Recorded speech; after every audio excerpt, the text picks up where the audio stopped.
My conditions on it for my second was to make sure that, one, there was some sort of accountability, and we've had this discussion, Pete, on the $700,000 that we've already spent, to make sure that, you know, we're not running into a problem, and we're at least on the same page about, you know, what those dollars were used for already.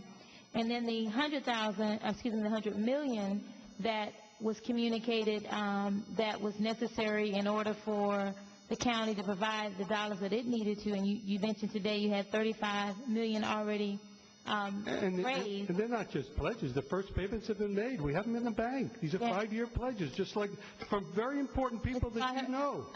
Mr. Potter, this is, again, I'm trying to put out my views and my concerns, and you know, I think having a world-class park and Bicentennial Park, and I love the arts. That's not even the issue. The issue is we still have to adhere to what people are saying to us from a constituent standpoint. So my recommendation to the city attorney, the city manager, is that that $35 million that's already raised, at least make sure from your perspective that money is money that is set aside to address or to support the park going there. And then I would like to, thirdly, I would like to see, as a part of the conditions added to this, the community vetting process. Even though I've heard that there were several meetings that have taken place, community charrettes and all of that, but apparently there's still a very strong feeling from key people from the community that is not enough. And I'm the first one to say that if we feel that we need to do it until we get it right, let's do that. And I'm sure you're not opposed to having, Mr. Potterhurst? Yes. Potterhurst, right? Yes. You're not opposed to having community input on any of the stuff that's going to happen within it, because at the end of the day, the residents have to be the ones to enjoy it. So I would like to see that capital improvements, along with the manager's office, works to make sure that we have, I'm talking about regarding the money we have, not anybody else's money, but our $2 million, that those public hearings are put in place so that people can truly come out and vet before the architect gets so far down the line on what he wants to have happen, because it's important to make sure that we do have at least some community input on that process. So that was those were my 3 things that I thought was important. If I'm going to vote yes on something or second something, I want to make sure that I have a commitment from staff that that's going to happen. But he didn't say they raised the $35 million. They have pledges. I said that we have 5-year pledges, that we are on the $35 million. We have not started an economic campaign. The first payments are in the bank. And number 2, it is not correct. Mr. Bush has been opposed to this project for a long time. It is not correct to say that the site has not already been voted on. I'm holding Appendix A to the GOB, which says Biscayne Boulevard and 8th Street, right near Pump Station 2. So I want to respectfully say to the Commission, respectfully, that if you believe in the will of the voters, as I do, Commissioner Regalado, I do, I think that's the site of this thing. Now, anybody can say I'm not going to live with the will of the voters. I can't do anything about it. You said properly this morning you can't fight City Hall. Well, I sure can. I'm saying that there is a good faith requirement, and I agree with Commissioners that we ought to make sure that all the I's are dotted and the T's are crossed with regard to all of this stuff. But we have done that, and we have had charrettes for more than 3 years. We have had the previous city manager hold meeting after meeting where the same objections have been raised. At some point, I do not want to be tarred with failed projects. I do not defend the performance. Mr. Potterhurst, this honestly, sir, this is not about you. Okay. Okay, so I don't want you to make it about you.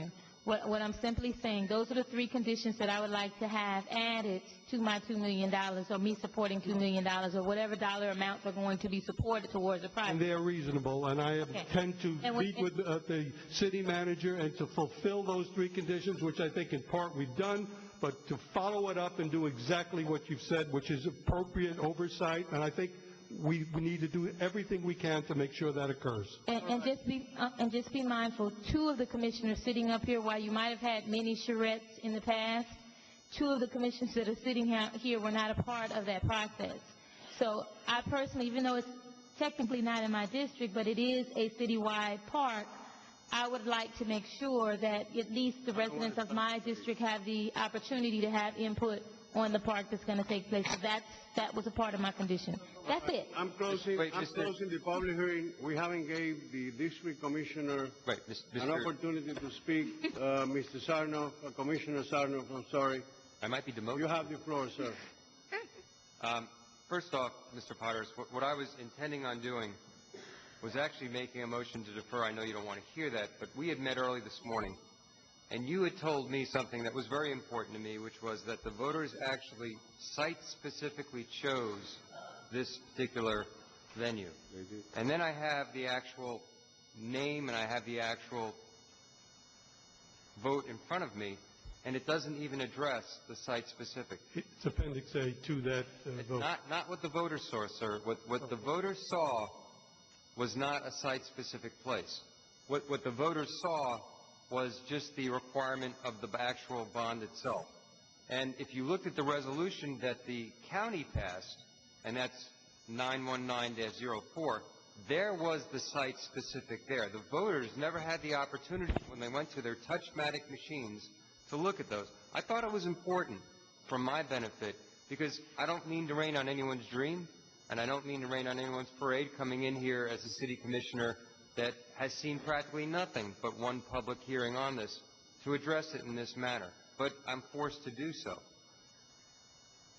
I want to know from a voter perspective what it is they understood, what they believe they voted for. And here's what they voted for: to construct and improve library, cultural facilities, Head Start centers, and it doesn't even say a site-specific. And then I wanted to know, what did the city of Miami from the Homeland Security Defense Bond, were we site-specific when we said Bicentennial Park, or did we say Bicentennial Park? No, we didn't, and I campaigned for those bonds. It was in 2001, and no, we didn't. These were the Homeland Security. Those bonds were approved the same day that Commissioner Gonzalez was elected, that Mayor Diaz was elected, and we campaigned, Commissioner Sanchez did, I did, on the radio with the city manager, Carlos Jimenez. Never, ever, ever was that. In fact, all the focus was on parks, street repair, Homeland Security. It never was mentioned. The site of Bicentennial was long after the bonds were approved. In no legislation there is a voter's mandate about the site for the museum, just to make sure. And I can speak to that because I campaign on paid programs by the city, on the radio and TV, for the bond issue. And just to continue for a moment, and I won't be very much longer, what I did was over lunch, I then wanted to look at the resolution passed by the county. And I may be right or I may be wrong because it is an unsigned resolution. It says project soft costs should not exceed 17%. And if you look at what Commissioner Regalado has over here, that is significantly beyond 17%. And the next question I would have asked in a private setting would have been, were you depending on the city of Miami to make up the other percentage of the soft costs? It's not my intention to do this in the public like this, because what I would prefer to have done, and what I still prefer to do, is have some of my questions answered. And I just don't have enough answers. But if you want to proceed with it with a vote, it's a citywide issue. Commissioners, I respect you absolutely coming in and saying whatever it is you want to say about this particular venue, because it's for all of us to enjoy. But I will respect... Or pay. Or excuse me? Or pay. Or pay, possibly.